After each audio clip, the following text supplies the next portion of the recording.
The little girl who went to her star transcended Earth. I'd like to explore another idea about transcendence in which we don't have to go that far. We find it within. I want to talk about transcendence because I think the idea is generally misunderstood. Without a certain kind of transcendence that I've experienced, and I want to make this a personal talk.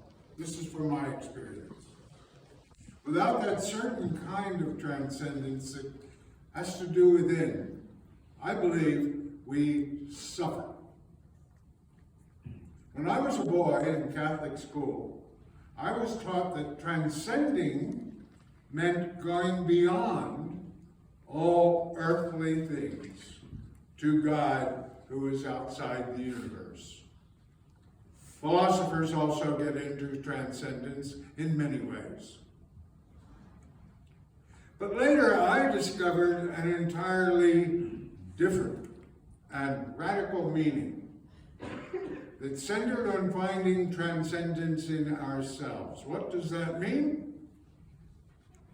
Well, there are Buddhist scholars and psychology students who talk about the little self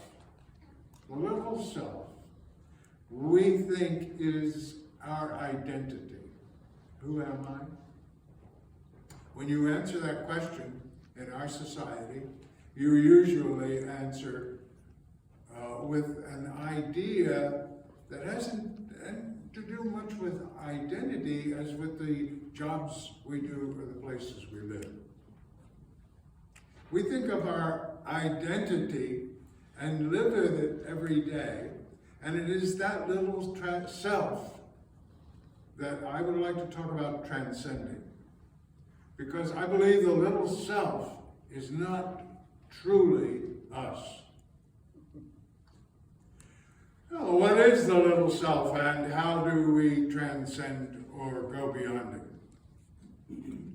The little self is the product of social conditioning that every human being goes through from the time we are infants until we at least reach our mid-20s.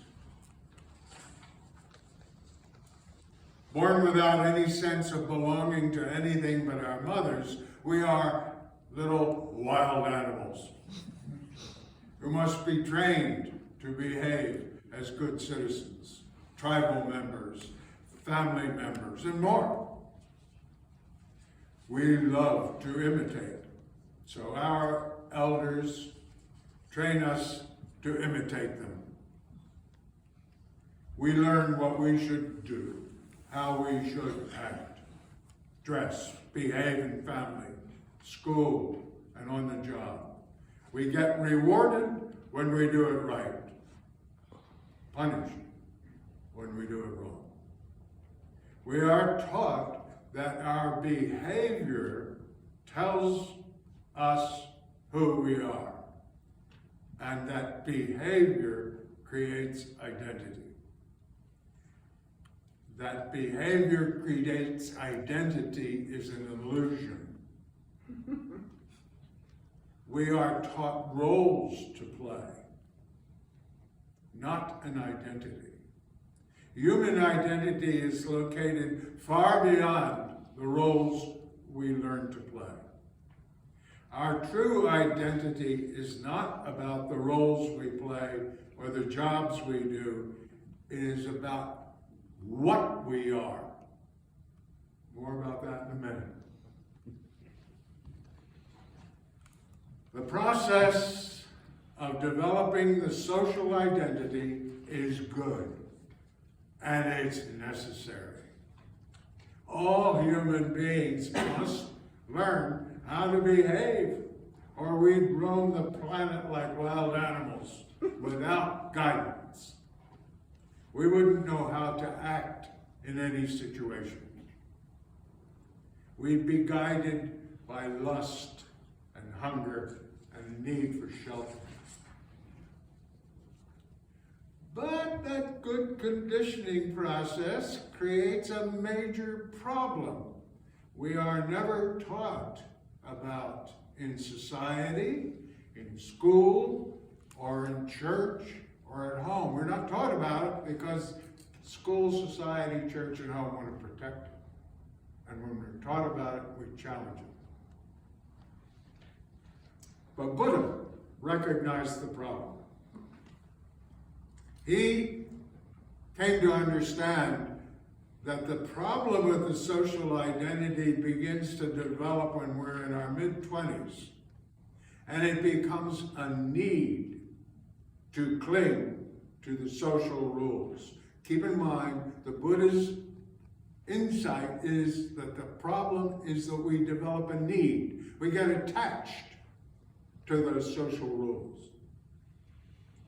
We attach ourselves to the rules and believe rules of behavior define us.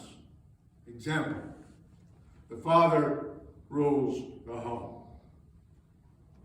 That need in any man can certainly lead to problems. It gets worse. When we need to believe that the job we live by, the major role we play, identifies us, and we lose that illusory social sense of identity, a terrible thing happens. People with nothing to do after retirement, for example, often feel lost, without purpose, without guidance, without a reason to live. I knew colleagues who retired from their academic lives and had nothing else. They went on to die too soon. Without guidance, without a reason to live, it can lead to death. So what do?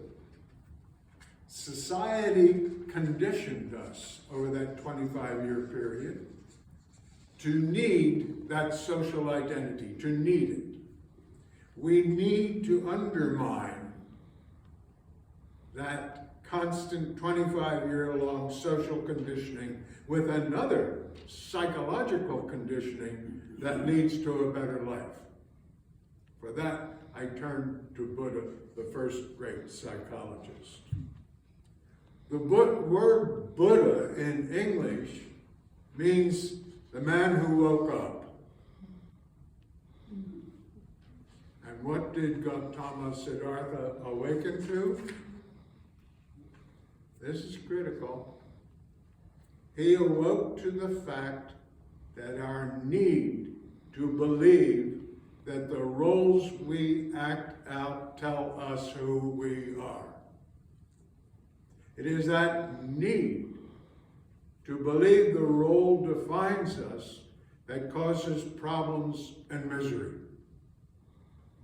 Therefore, it is that limited need to believe we know who we are and how we should act that we must transcend. We've got to go beyond it. And to go beyond it, we go in. And there we discover the fullness of ourselves. Buddha prescribed a simple conditioning process to undermine the social conditioning. It's called meditation. And here's how I define meditation. It is simply the practice of focusing on one thing for as often and as long as we can. That's all it is. Practice concentrating on one thing. It may be breathing. The silent repetition of a sound, transcendental meditation. Or close attention to our sense of our bodies. Sight, smell, sound, touch. Close attention to the sounds we hear. That's mindfulness. There are many kinds of meditation, But when you come down to it, they all focus on one thing, the practice of focusing on one thing. The practice of concentrating on one thing undermines our need to act out the social roles which bring on the anxieties and everything that constantly crowds our minds. Those plans may be good, but the need to hold on to them is the problem. And what happens if we practice concentrating on one thing long enough? We come to experience the now as empty. We lose all that stuff that we fill our nows with. We concentrate on an empty now with none of the past or future. Athletes call it the zone. It happens to workers focused on their work. Zen teachers say, chop wood, carry water. Focus on one thing. The problem with that is, yeah, that's good, but when the chopping of wood ends, the individual goes back to her need for the social identity, which had been conditioned to. The practice of focusing on one thing over and over and over requires a commitment to eventually experience the empty now without the little self. For example, I might have to wait an hour for a flight. I get impatient. What do? I practice focusing on one thing that will take me into that empty now, into the zone, if you like. An hour might pass, but I will not notice time passing while I'm practicing. I will be awake, although I might close my eyes. My ears will hear, but I won't register sounds while I concentrate on one thing. The time will pass as though in an instant, with me awake and with nothing filling the empty now.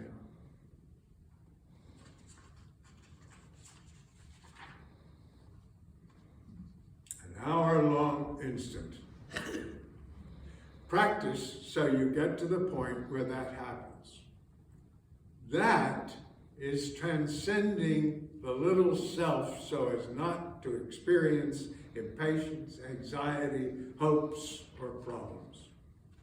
Transcendence takes me beyond the crowded stuff in my mind that comes when I learned how to play my social roles. And to waking up like the Buddha. In that empty now, I have let go of my social identity for a short period of time.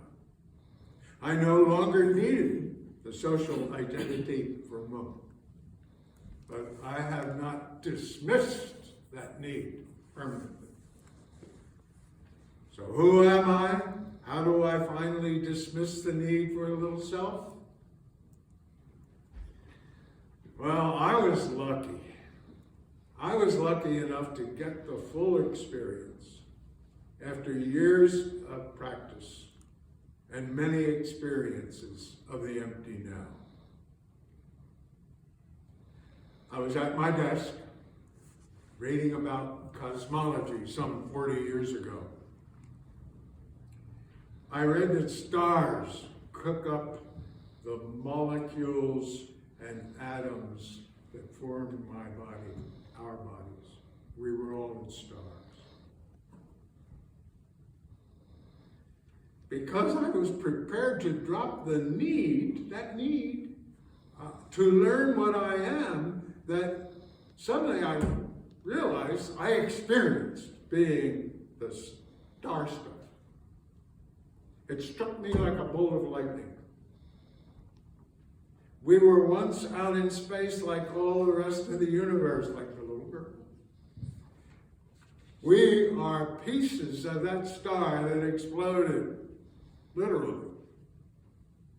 That is who I am. We are in the empty, long-lasting now. It's called Satori by Japanese.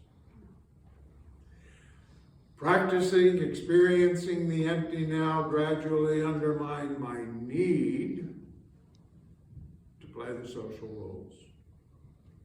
They're okay. I play them all the time. I also ignore them and violate them sometimes. But I'm not attached to them anymore. I can behave in ways my social rules never allowed me to. Star stuff taught me that we are like flowers, little blossoms that emerge from the universe and earth. We have come from a star, all of us.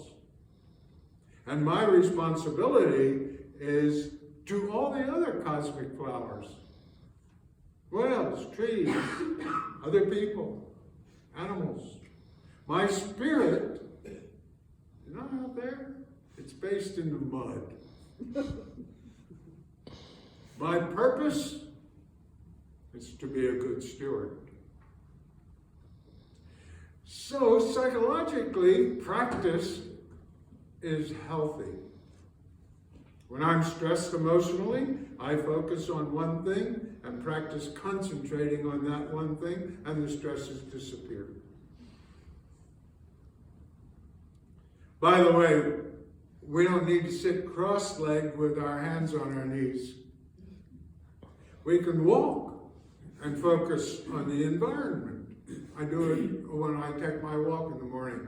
I go out and I tell myself the old Baba Ramdas phrase, be here now. And I concentrate on the moment, the environment. We can do it lying in bed. When I do it, my angst and hopes and deadlines go away. And I experience myself as part of it all. Ladies and gentlemen, I propose we take 5 minutes and practice that. Okay? What I'd like to suggest is that we do it right now, practice mindfulness. There are many ways that it's taught, and there are different ways that it's done. But I would like to suggest that everyone here, right now, focus on your body. Feel your body from toe to head. Feel it. Feel the movement in it. Feel it. You'll notice that your old conditioning keeps coming back into your mind and interfering with your concentration on, I've got it on, that you constantly have to say back to my meditation, back to my practice. That's good. That says you are interfering with the old conditioning. You practice coming back.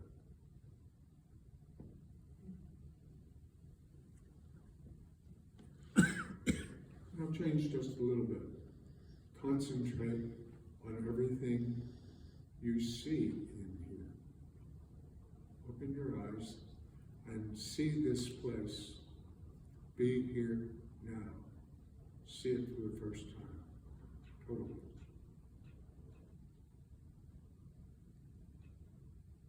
All the old stuff goes away while you're concentrating. But then you have to keep coming back to your focus. Now we can do that with all of ourselves. We can do it with all of our senses. We can concentrate on what we hear, what we see, what we feel.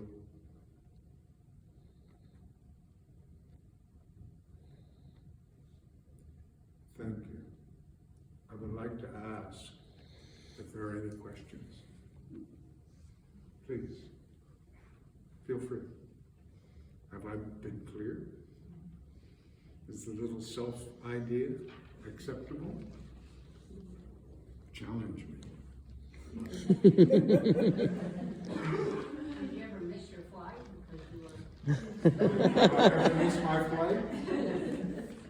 Good question. No, doing the practice, a strange thing happens. Such a good question. Strange thing happens as though there is an awareness there. There is the now I call it empty, but there is an awareness. So I go back to the little self world and catch the play. I don't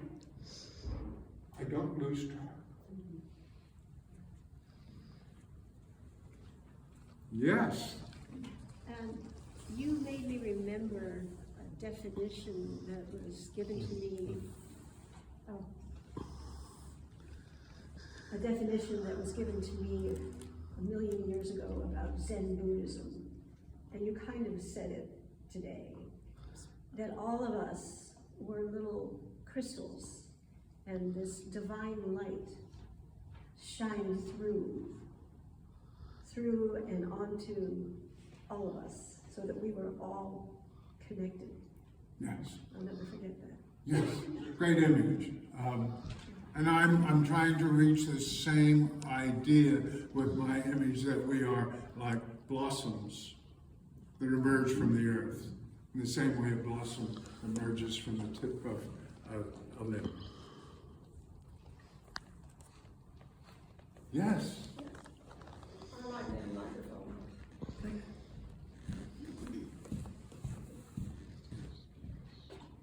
Paul. I'm so glad I came through the cold this morning to hear this. Say it again, Paul. I'm so glad I came through the cold to hear your presentation about it. I'm wondering, how long have you been meditating? And the other question is, has your practice changed or evolved over the years, or has it been mostly the same? What was the second? I can tell you when I started to meditate. She was 5. I'm not going to tell you any more of that. The second half is, has your practice changed over the years? Yeah, I have tried all the different kinds of meditation. I've tried transcendental meditation. That was the Beatles' meditation with Maharishi. And I was given a word, a Hindu word, to silently repeat in my mind over and over and over and over, with the admonition that I should never say it aloud, which would help the conditioning process. And I have never said that word aloud. Yes. Yeah, I get up every morning at 5 o'clock, and I've had friends say, why do you get up that early? And it forces me, because of all the darkness and lack of stimulation out there. And I love just looking out to this darkness. And in my mind, I say, I am the only person in this universe. I mean, which obviously is not. But I feel like I'm connecting to the world outside my window. And then I try to do it when I'm walking my dog. But I do get distracted. Yes. But that sense of being connected is so important, because everything in our culture today, especially technology, takes us away from it. Another question over here?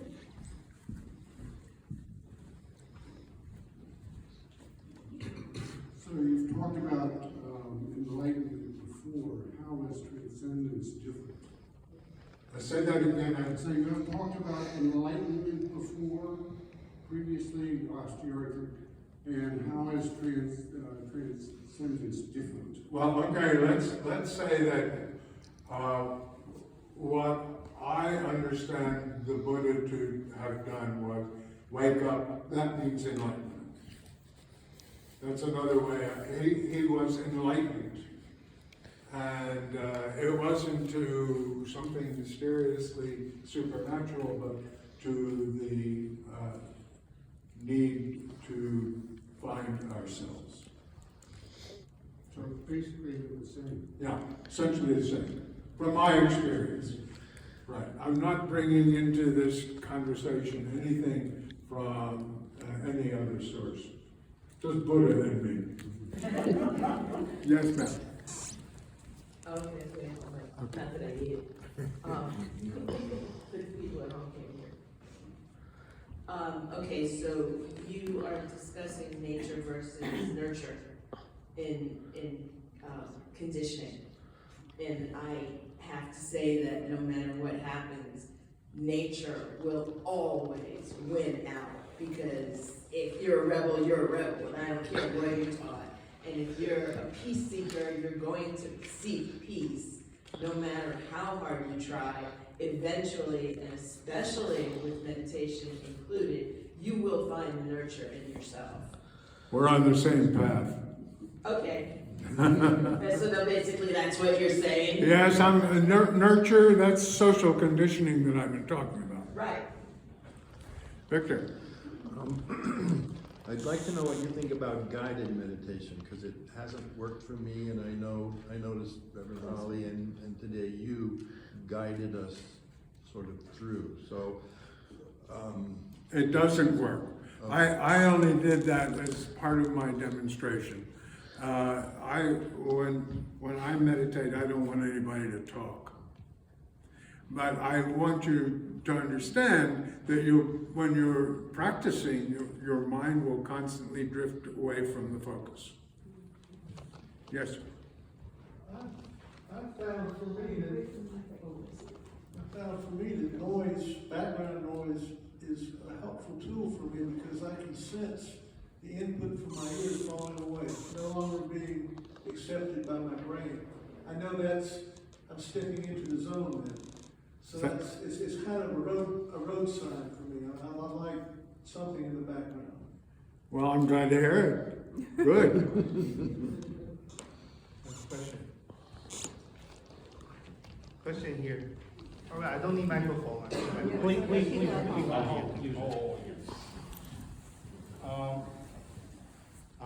Okay, what is your experience actually, and also suggestion dealing with strong emotions? I know we need to detach, but the fact that there are strong emotions, for instance, loss of a loved one, you can't really detach that kind of emotion when you feel that kind of emotion. So what is your experience and what is your suggestion, how you deal with that, and especially when those things happen? Yes. My wife died 2 years ago. We were partners for 67 years. We were emotionally tied together, bonded.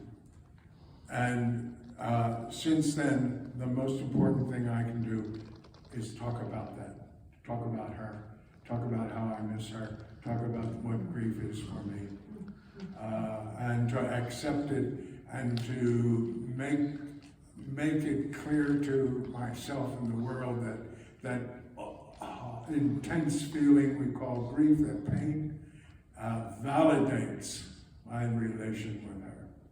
More powerful it is. So I make it part of mine now. That response. And during meditation, do you let it flow in, or you? No, during meditation I focus on the one thing. It might be the word that I learned in transcendental meditation. I come back to that. Everything else is a distraction. So are we finished? Yes, ma'am. Yes.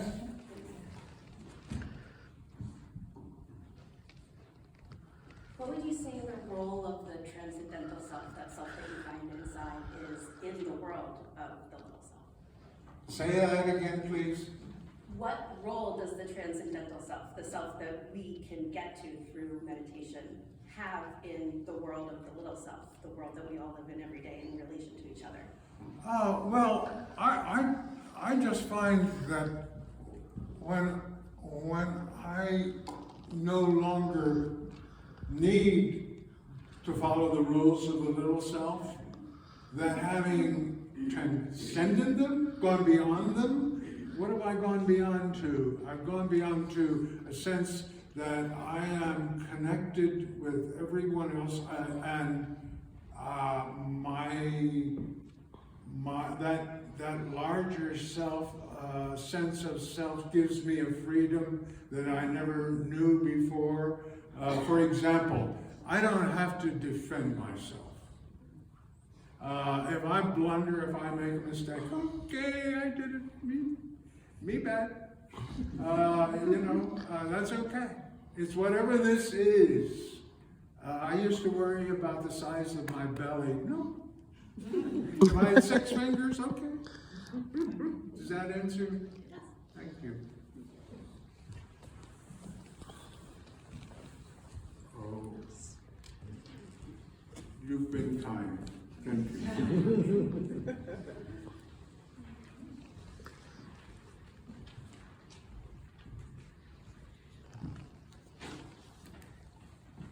We are scheduled to sing hymn number 9.